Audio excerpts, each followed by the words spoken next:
Hello, just wanted to do a quick video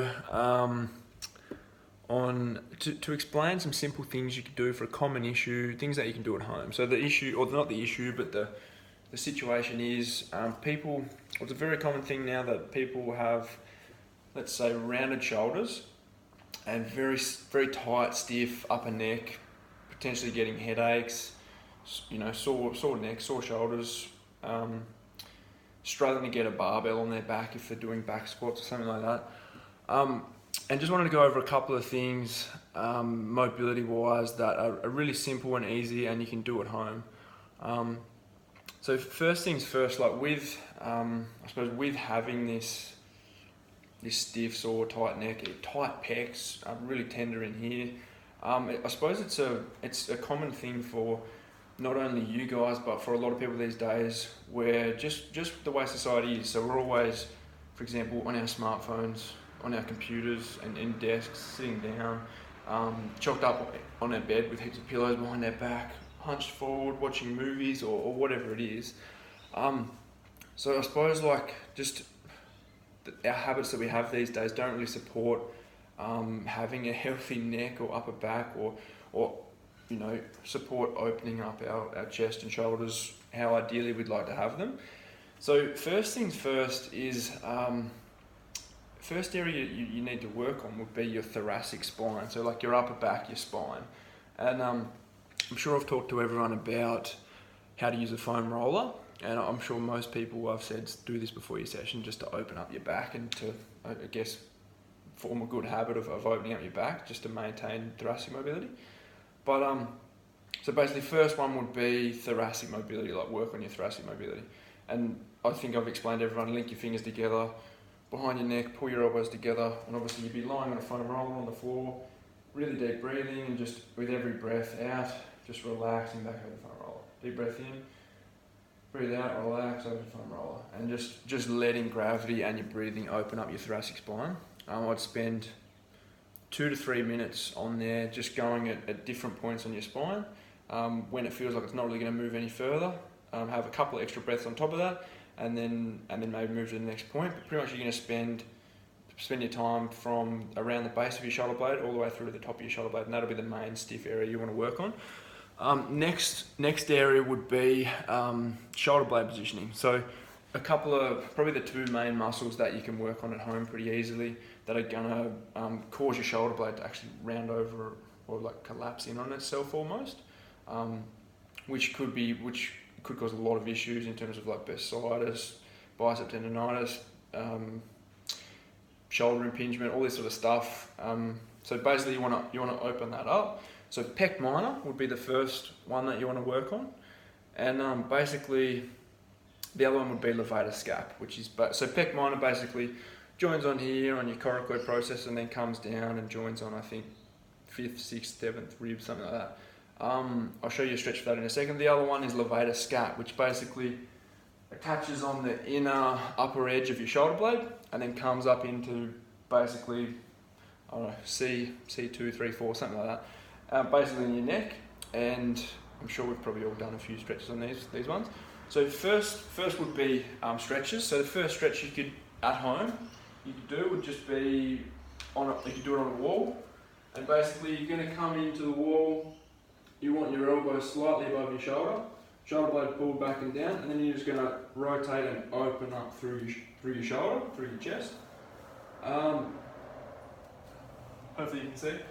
Basically from here, rotate as far as you can. What you can do as well to get further in this stretch is basically go into your stretch, like take it in as far as you can, then actually contract that muscle, like stay in the same position, but contract that muscle for like 3 to 5 seconds, and then relax and try and fall further into the stretch. Contract again, really hard, relax, try and fall further into the stretch.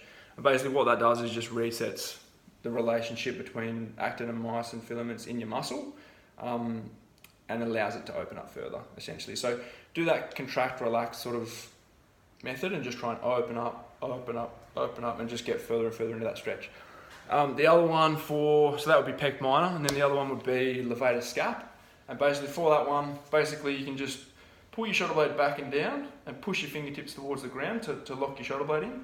Then you grab your head, or don't grab it, but like rest your hand on the other side of your head, pull your chin to your chest, and then you kind of want to pull in a diagonal direction. So not straight down, but slightly to the side. So you're pushing this arm down and pulling this one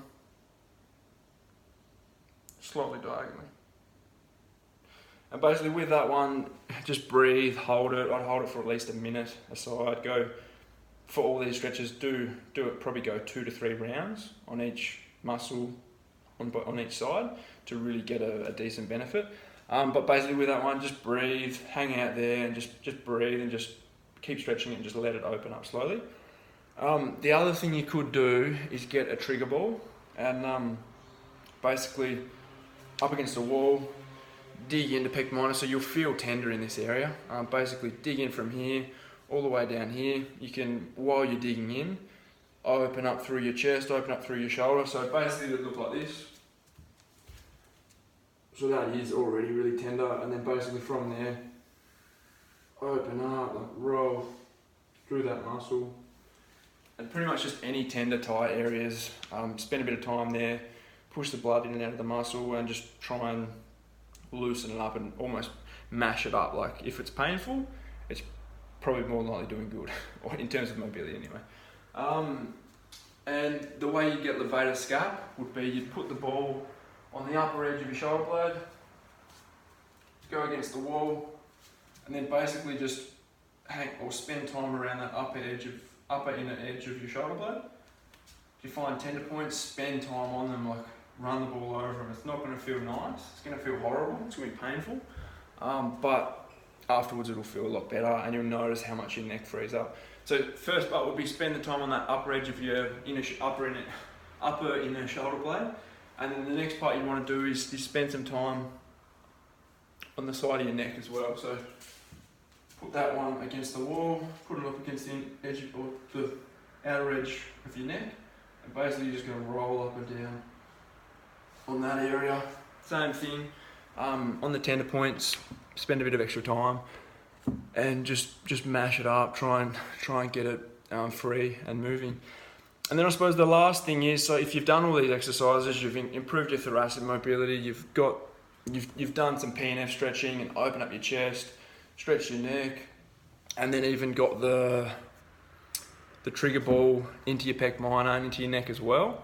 The next thing is going to be, cool, you've got some more range now, you've freed up the areas that are really tight, so it's going to feel good, but you want to actually learn to now maintain this new range that you've got. So say, I guess the next thing is awareness.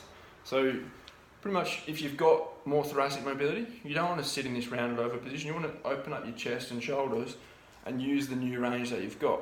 Same with your shoulder. So basically, rather than letting it round over, you want to think about opening up and actually maintaining that. And I suppose changing habits. So if you're sitting at a desk all day, think about opening up and having a good posture while you're sitting. Or you know, those other habits as well. So don't sit on your smartphone and hunch over. Open up.